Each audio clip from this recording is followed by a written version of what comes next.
13 billion years ago, there was a singularity. Everything imaginable that was ever to exist, the overwhelming diversity of matter, from atoms to suns, grains of sand to the unfathomable vastness of galaxies. Everything in between, even space itself, was contained in a solitary, infinitesimal, and unified point. Things, in other words, were a lot less complicated. But also, there were no things, just a thing, and oneness, uniform, united by its limitless potential. All was one. There was peace and comfort and silence in the universe, because there was no universe. Then, there was an unimaginable cataclysm, an explosion. The earliest memory I have is of a car crash. My own personal Big Bang was framed within the picture window of our Midwestern house, a most somber shade of yellow, situated on a corner that housed a tavern and a ballet studio. I was 4 years old. I remember the cars colliding with elegance in what seemed like slow motion. The chimes of shattered glass, a collapse of 2 metal accordions, tires shrieking at the inevitability of it all. I saw the guts of each car spill out into the street as my mother entered the room asking, "What happened?" My first memory in life is of a car crash, and you can say I was born of a car crash. My father, a first-generation Mexican in a Midwestern town. My mother, white, that is, some vaguely European mix, the specifics lost in the generational struggles to reach the lowest rung of the middle class. My mother's parents dreamed their daughter would become a nun. At 16, when she announced she was pregnant, you can bet my grandpa was hoping it was an immaculate conception. The conception was far from immaculate, and my mom wasn't cut out for a career in Catholicism. My dad, 17, well-liked, if unspectacular student, he was on the wrestling team. He worked hard to fit in. It was 1969, the summer of love, the year they put a man on the moon. On Earth, my parents decided to get married and to have me. So I had a brown dad and a white mom. The collision between my mother and father was always a source of confusion for me. From the very beginning, there was a number of unanswerable questions. Wonder Bread or tortilla? Mr. Rogers' Neighborhood or Villa Alegre? Norman Rockwell or velvet paintings of bullfights? Compounding the problem was the fact that my father wanted to make sure we didn't stand out. Spanish was not spoken in our household. Assimilation. He wanted all to be one. What happened instead was I grew up with this overwhelming sensation that I was from another planet. I had deduced that my parents were not my real parents. I believed that my real mom and dad were from some other faraway planet and on a visit to Earth had left me behind. And when my Earth parents stumbled across my adorable little self, well, how could they resist? Some early childhood heroes: Superman, Spock, Robin Williams as Mork from Ork. In the opening moments of Mork and Mindy, when Robin Williams breaks out of the egg, I recall having this feeling of complete empathy. Yes, I know what that's like. I was a decidedly new and strange thing altogether.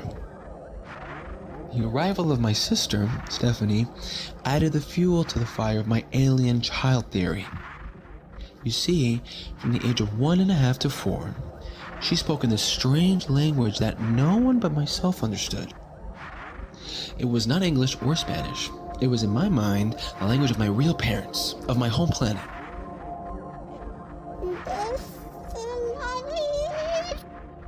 Mom, she's hungry. What does she want? Do?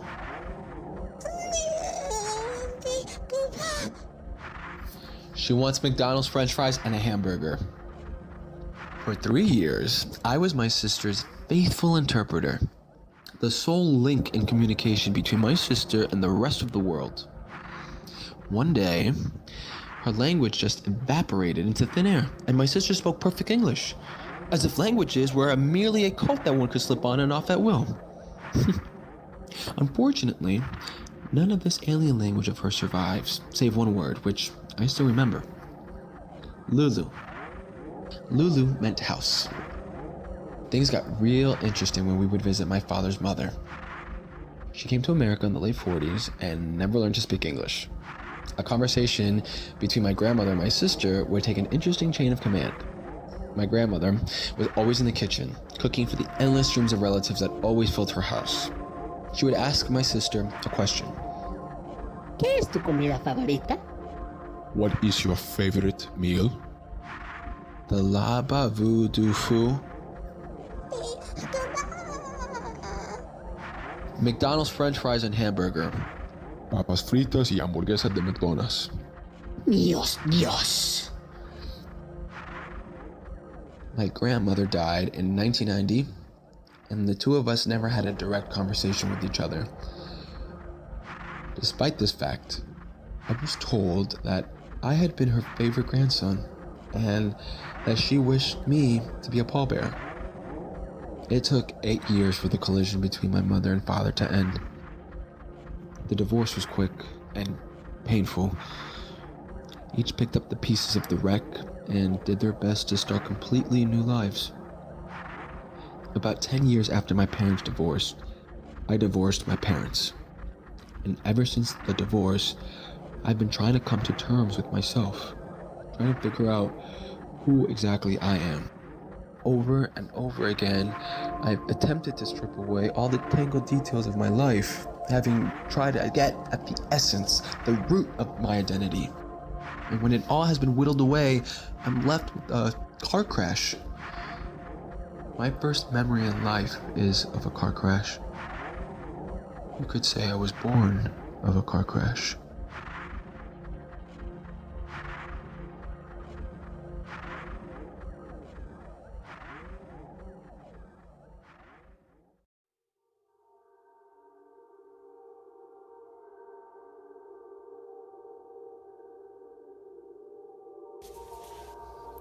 Coffee black, saxophones plant neon jazz and panting night as you run in the bush and over parched-lipped streets, burning with nothing. Dust rises up after your feet like a round of applause as you fly past fruit the size of trees. The crosshair caresses your back, draped in sweat, a lover's gaze beckoning you to bed. The dominoes cast themselves as they fall and land like dilapidated dissidents around leaning palms, while lamps and rum are spilled in an ugly spat that all the neighbors will know about. In the haste of nocturne, the tangled laces of shoes impair you more than dragging parachutes, as night lays flat over the shaded pastels of arcades, like a woman on a canvas. The fever of humidity precautions out of you like the shouts from balconies' mouths that will circulate plazas of blood-splattered sun. Swinging dresses brush up against asesinos and guajiros, gossamer veils and gauzy shrouds in solitude and in crowds. Abbreviated flames of gunshots flare briefly like the tips of cigars, instantly a smoke screen of windpipes and shrieking birds of prey. Sleek, faint cars flipped with tables and seats, over which you and the evening orchestra leap. you find that your spine aligned like a sparrow's stare, shivering with dances, sways in defiant motion, keeping time with spiders in leather soles. The seesaw mechanics of wah-wah horns echo the ruin lapping your heels in starved asylums of old Spanish stone. And propaganda peals from gramophones arrayed like warped flower bells raised by speeches and sermons. The molecular sound of maracas mirror the promise of shrapnel rattling inside your head, lead pellets scattering in an amber glasscape, a hurricane held up to your eye. Intent on atomizing you, the firing squad's signature is anonymous. Its ink, imminent. Note for note, everything is an equation. Duration rate, your time on stage, a strand of DNA. Nevertheless, in a city blindfolded by its own bandages, sequestered in sand and besieged by the sea, the visage of beauty moans from El Malecón, as if it was a breath caught in the throat of a mirage, always on the point of being extinguished. Somewhere, someone wraps a little ribbon around a Santera doll. A Lázaro with his dog, or a sable princess, and offers it a plate of food they don't have. To placate it, they pontiff on a wooden high chair. They find it funny that you read today and today the same way, that your words become marbles in disarray. The fragments you read are barely visible, like snatches of sunlight imprisoned in tropical rain, or a doctor cycling through the dreamless street with a real wage, or a computer screen free of barnacles. Behind you, a rockstar in a beret gazes nowhere intensely, peeling with the plaster stamped on parliaments and ornaments. Every day in class you recite that you will be like him. But you can't ride off on a motorcycle and drive along the spine of America. No, your circuit is closed off and bound for an endless revolution. And as you look for a moment into your cup of coffee, as a little island of cookie floats up, and you stir your spoon again and again until the spill is an odyssey around the saucer. you're going to be late for school.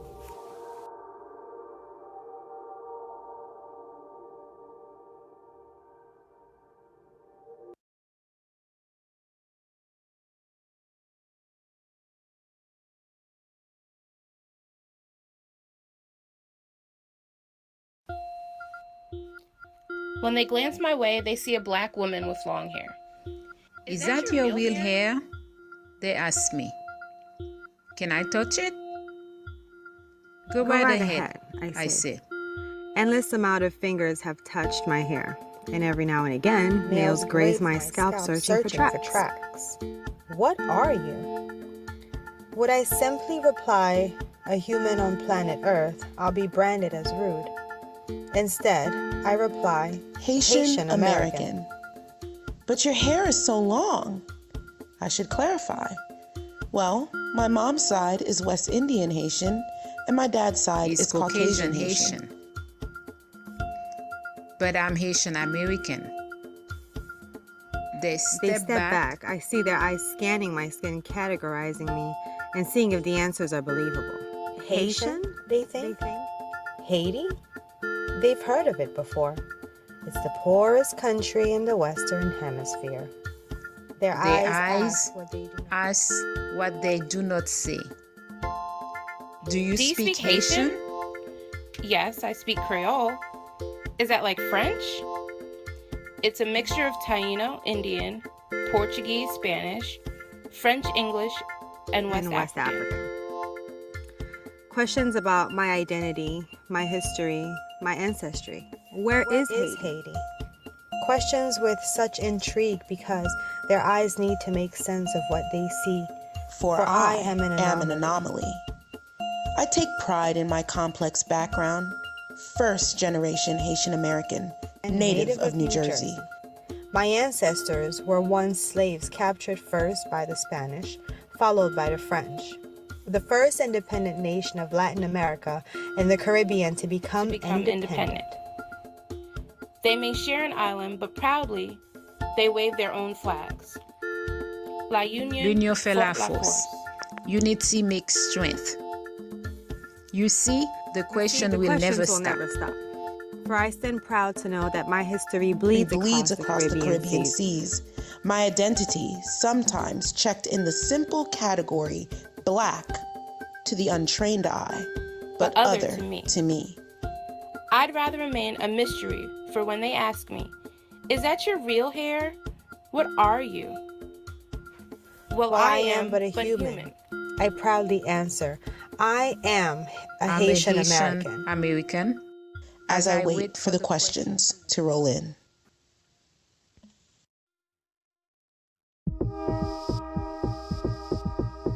Growing up, my daily routine included the staging of pharaoh dances with pariahs. Those who criticized my shadows and unkept appearance as if skin could be chosen. I longed for safe passage for my multicultural conflict of interests along the dark side of this chain-linked fence on race relations. As a café con leche stand-in for a child who appeared in an anthology to Coffee Beans and Creamer, I first looked to my parents for all the answers. They never relented in their dedication to social witness protection. I wondered how they decided to take turns redacting the antiquities of my cultural inheritance, unintentionally becoming the estranged prodigal son of my ancestors. I recorded over these memories of mulatto surprise, and next looked towards the sea, to stencil in the empty spaces of my ethnicity. Although unable to swim, my eyes danced around its splatters and uneven waves, hoping that the sirens would serenade me with my half-histories. I sat atop the marble sand, adrift from the kindred spirits who have defined me. In those fleeting moments, identity was merely a four-syllable word, floating against the current. Here, the brine mixed with caffeine to usher in a sojourn beneath my melanin sheath. My hair follicles are temporarily granted immunity from the trade winds that blow in utterances from my past. Voices that questioned my dedication to bachata breakbeats and cultural assimilation. Fearing that neither the fence nor the sea wanted me, I became a black oak leaf, swept away by the incoming breeze.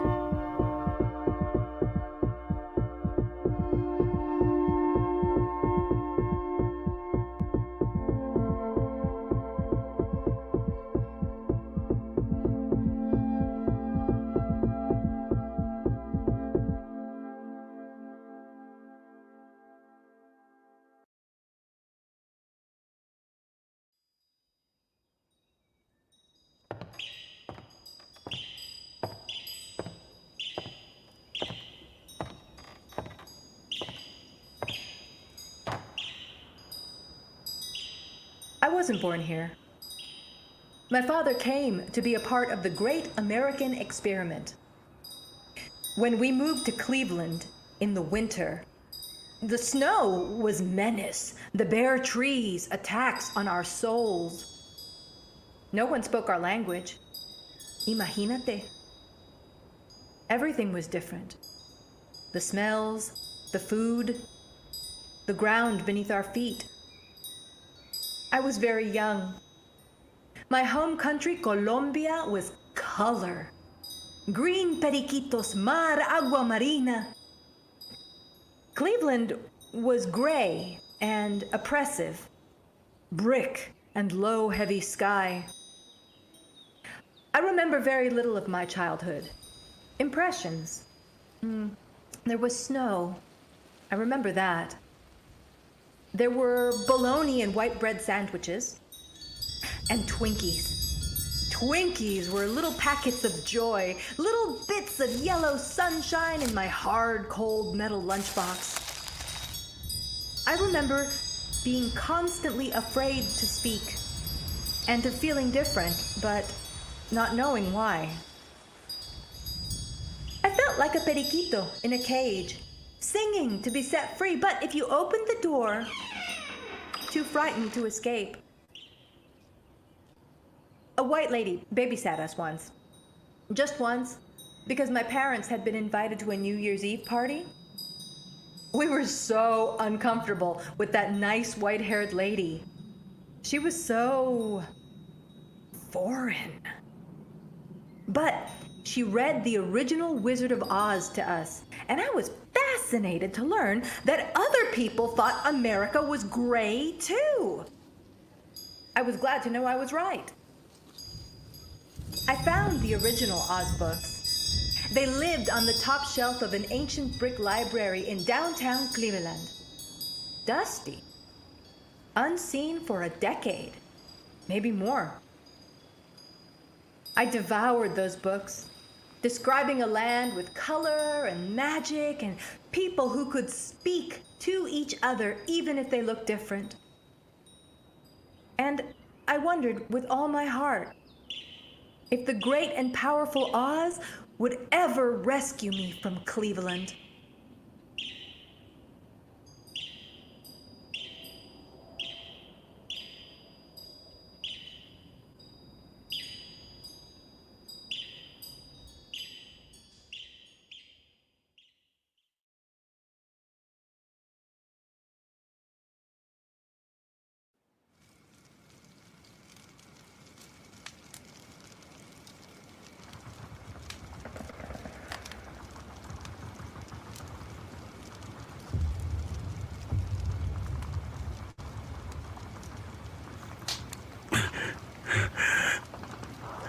So, me encontré.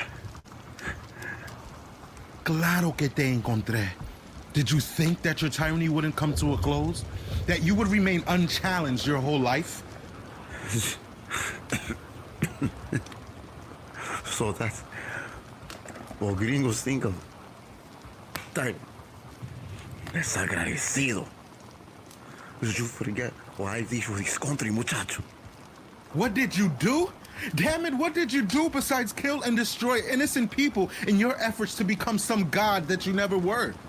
Sin vergüenza. I served my country all my life. I have served this country when Hurricane San Zenón struck la ciudad de Trujillo in 1930 and destroyed our very capital. My money and my time into this city, routes, monuments, landmarks, todo en el nombre de mi país, la República Dominicana. What have you done for anyone? I fought for the belief of freedom in my country, to avenge all of who did. You did nothing for the Dominican Republic, gringuito. I gave our people economic prowess. I gave those who lost their homes a new one. I look after my people. During the American past, a villain who came to destruir la República Dominicana.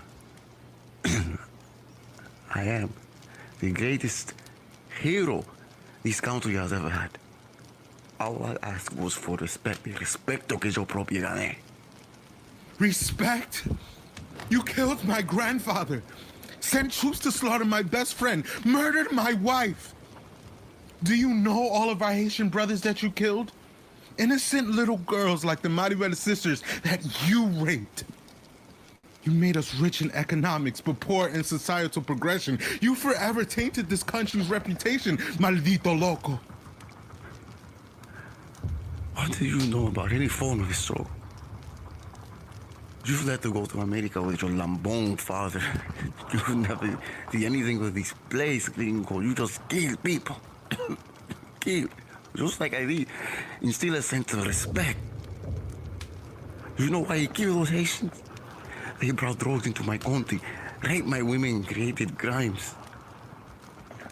For my people, You murder those possible fathers that worked for me for only your venganza. You chose this life.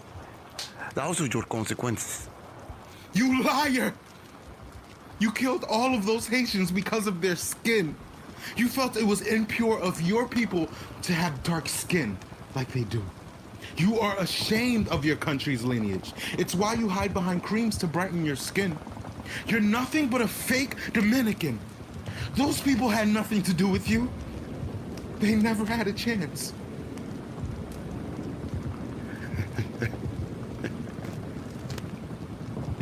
Yo soy la República Dominicana. This country is nothing without me.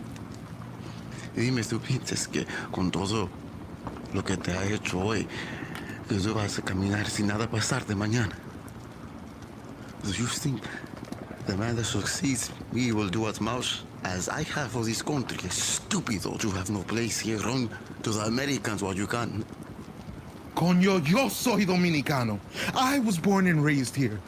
All that you've done for this country was for yourself. All your money that you stole from your people went to the mouths of all your illegitimate children while you declared martial law to enslave your own people. You know nothing about being a leader or anything about this very land. ¿Dice quién? ¿Quién eres tú? Para decir quién es un buen líder. You are the same man who did errands for men too cowardly to inspire the movement themselves. It's why they're all dead. Your life has no meaning.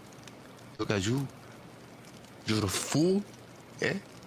So vienes aquí dressed like an American with the same mindset of those bastardos. That you claim to be from here, but show no evidence of such. You know, for the entirety of my life, I never knew exactly where I stood. On one hand, I was born light-skinned with fair hair. On the other hand, I was born in the Dominican Republic with an attitude and Latino spirit too strong for average white American. Disrespected and discriminated everywhere I went. I never found a true identity, and I never knew where to fit. I know what I am, and I know what I represent now. The country I was born in was one of life, freedom, and family. Now it's one of fear and gluttonous pride, under an insecure dictador who would kill his brother if he spoke ill of him. This is my home, and I'm fighting for it now. You will never feel here, Ricardo. Give up your fight. You never were one of us. You destroyed the freedom of the people, but not their spirits. I will live to see your terror end and the Dominican Republic return to a free country. A country liberated of dictators. I'll always be more of a hero to these people than you, Trujillo. Buena suerte en la otra vida. Jefe, may we live better lives.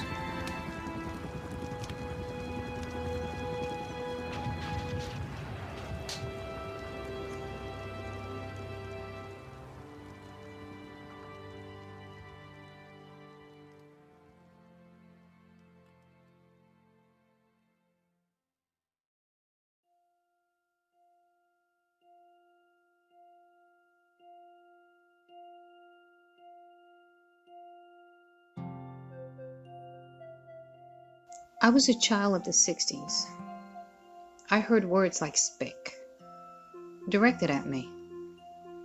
In the 3rd grade, I received a not so high grade of C- on a test. I was upset. After school, I saw my teacher walking to his car, Mr. Cullen. I'll never forget that name. He was walking with another teacher. Suddenly, I built up the courage to chase after him and asked him how I could fix this. I was 8 years old. He dismissed me, and as I started to walk away, I could hear him say to the other teacher, "What difference does it make? She's going to have 10 kids by the time she's 20 anyway. It's just what they do." They laughed. My uncle Tio Julio would take me to Newark's main public library on most Saturday afternoons. I remember how much he loved to read. I told him that I wanted a book about babies. He asked me why. I told him because I'm going to have 10 by the time I'm 20. You should have seen the look on his face. Now, I didn't know where babies came from when I was 8, nor did I know how I was going to get them. Maybe some would be left at my doorstep. Maybe some would fall from the sky, or maybe, like in the cartoons, some would be delivered by a stork. My uncle asked me how and where I heard such stupidity. I told him from my teacher. Tio Julio did not tell my mother about this because he knew how much it would upset her. He was a very congenial man, so he handled it. He went to the school. There was a meeting where afterwards, Mr. Cullen was allowed to go back to his class to continue to mold the minds of the future. My uncle never told me what happened in that room. Family back then did not sit with their kids and say things like, "Sweetheart, sometimes adults do silly things." No. They just handled it. That Saturday, my uncle checked out some books for me. Books about historian and accomplished Puerto Rican writers and poets like Dr. Selma S. Arigotia, Dr. Miguel Algarin, and my favorite, Luisa Capetillo, Puerto Rico's most famous labor organizer who fought for workers and women's rights.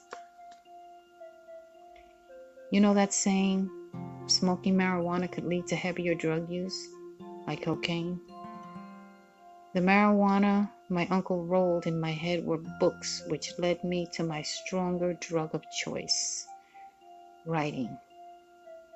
Thank you, Tio Julio. And Mr. Cullen, wherever you are, I got married first.